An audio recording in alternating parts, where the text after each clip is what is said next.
I used to believe the universe was an accident. A beautiful one, maybe, but blind. A cosmic dice roll that happened to produce stars, planets, life, and eventually us. No purpose, no design, no watcher behind the curtain. God, to me, was a comforting myth, a story we told ourselves so the dark wouldn't feel so endless. That belief died in a laboratory 3 kilometers beneath the Arctic ice, and it didn't die gently, it screamed. My name is Dr. Elias Monroe, theoretical physicist, quantum systems engineer, former atheist. I say former because I didn't find religion, but because something found us.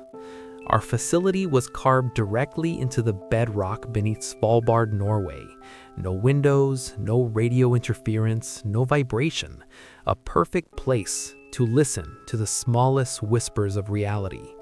We were building a machine designed to observe quantum foam, the jittering, boiling chaos beneath space-time itself.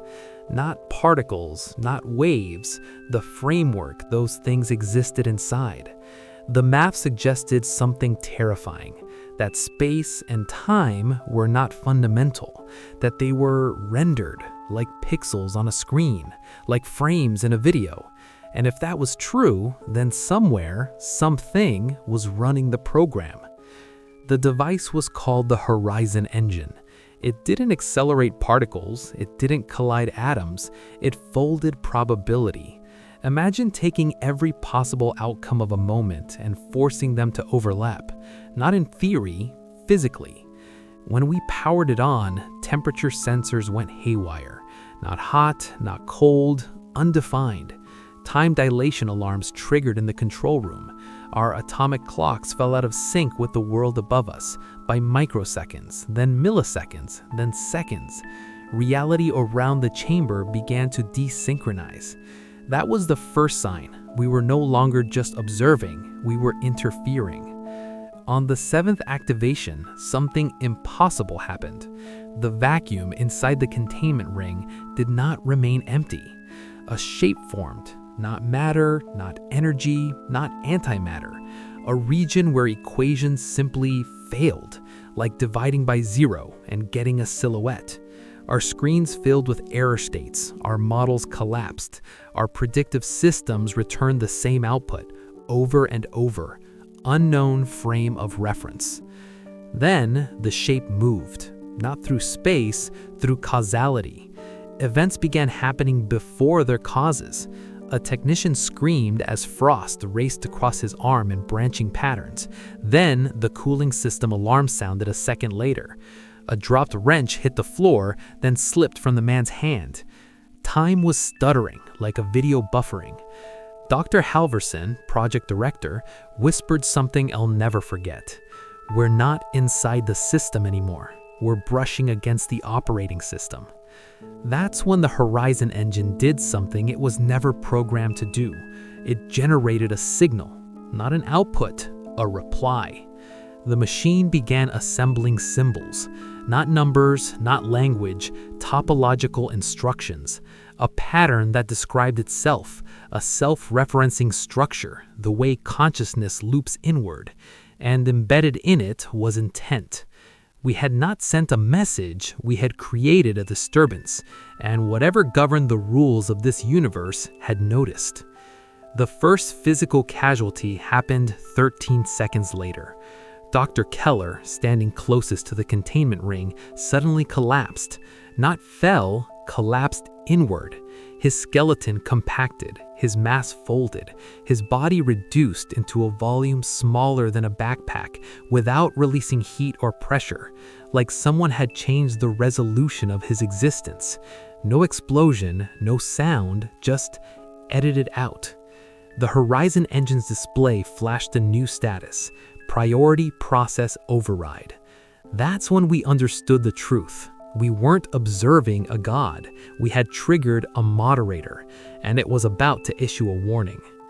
As the machine's power grew, we realized it could do more than heal or build. It could simulate entire worlds, A fully immersive simulation, modeled down to every person, animal, and nation, allowed us to experience realities that mirrored our own. I connected to it personally and found myself in an apartment in Sacramento, seeing my deceased parents again. It was not memory, it was a new reality constructed by the machine, yet so vivid it felt tangible. We experimented further, realizing the machine could simulate consciousness itself. Every iteration revealed how fragile and malleable reality could be when viewed through the lens of quantum computation.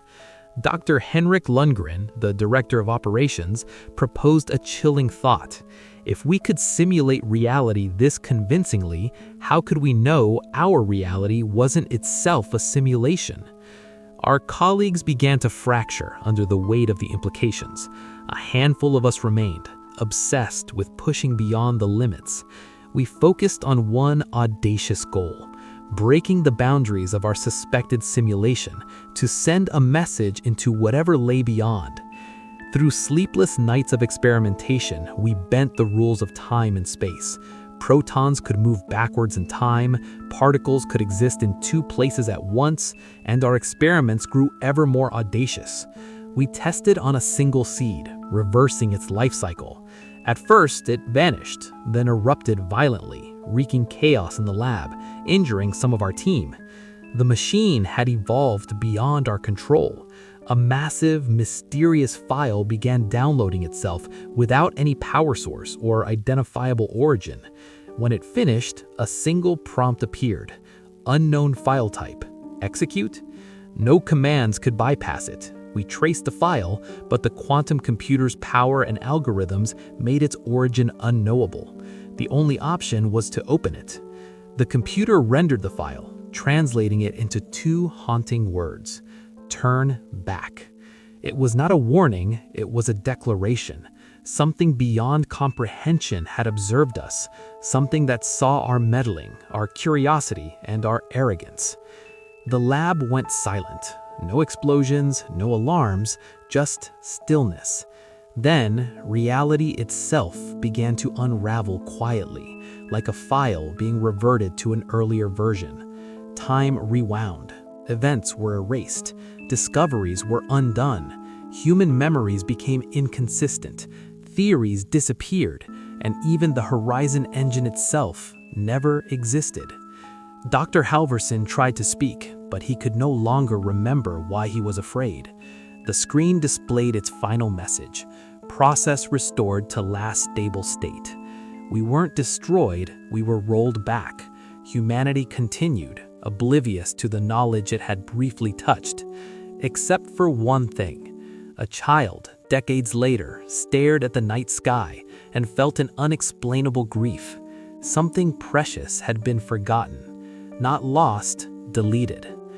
Far beyond space-time, beyond stacked universes, the administrator resumed its function, maintaining coherence, pruning instability, ensuring no process ever became aware again that it was only running.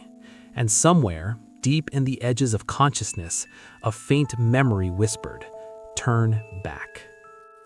This glimpse into the universe left you questioning reality. Imagine what's still out there, waiting to be discovered. Don't let the unknown stay hidden. Like this video if it gave you chills. Subscribe now to join me as we explore the edge of science, mystery, and the things no one else dares to show you. And turn on notifications because the next revelation could change everything.